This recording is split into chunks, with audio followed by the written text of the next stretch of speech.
සාමාන්‍යයෙන් කෙනෙක් ඇවිදිනකොට එයාගේ කකුලේ ඇඟිලි පහම පොළවේ ස්පර්ශ වෙනවා. නමුත් ඇතැම් අයගේ කකුලේ සුළඟිල්ල පොළවේ ස්පර්ශ වෙන්නේ නැහැ.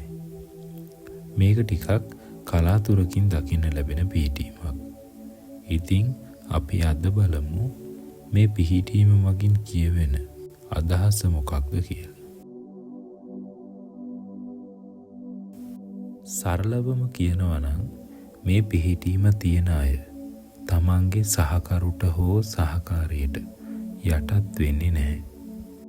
ඒ වගේම මේ අය ගන්න තීරණවලට බලපෑම් කරන්න වෙනත් කිසිම පාර්ශවයකට අවස්ථාව ලැබෙන්නේ නැහැ.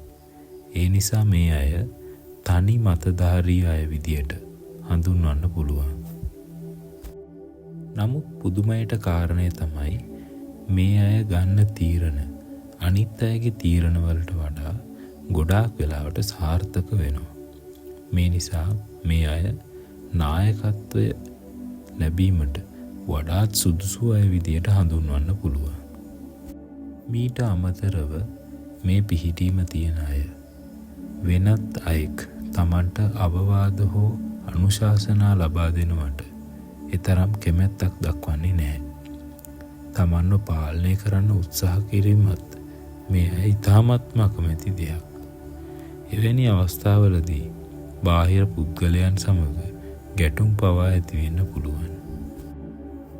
මේ මම විස්තර කරපු පිහිටීමට අමතරව කකුලේ සුළඟිල්ල අනෙක් ඇඟිලිවලට සාපේක්ෂව තරමක් කුඩාවට පිහිටලා තියෙනවා නම්, ඒ කියන්නේ අනවශ්‍ය ලෙස කුඩාවට පිහිටලා තියෙනවා නම්, ඒ අය ලැජ්ජාශීලී අය විදියට හඳුන්වන්න පුළුවන්.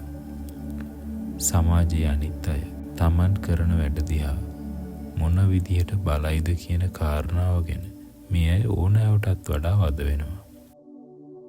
ඒ වගේම මේ අය කිසිම වෙලාවක කැපී පෙනෙන්න උත්සාහ කරන්නේ නැහැ. පුළුවන් තරම් සැඟවි සමාජයෙන් වසන් වී කටයුතු කිරීමට මේ අය උත්සාහ කරනවා. මේකේ තියෙන අවාසිදායක දේ තමයි තමන් හොඳින්ම දන්න ශේෂ්ත්‍රයක් ගැන වුණත් තීරණ ගන්න හෝ ඒ සඳහා නායකත්වය ලබා දෙන්න මේ අය ඉදිරිපත් වෙන්නේ නැහැ.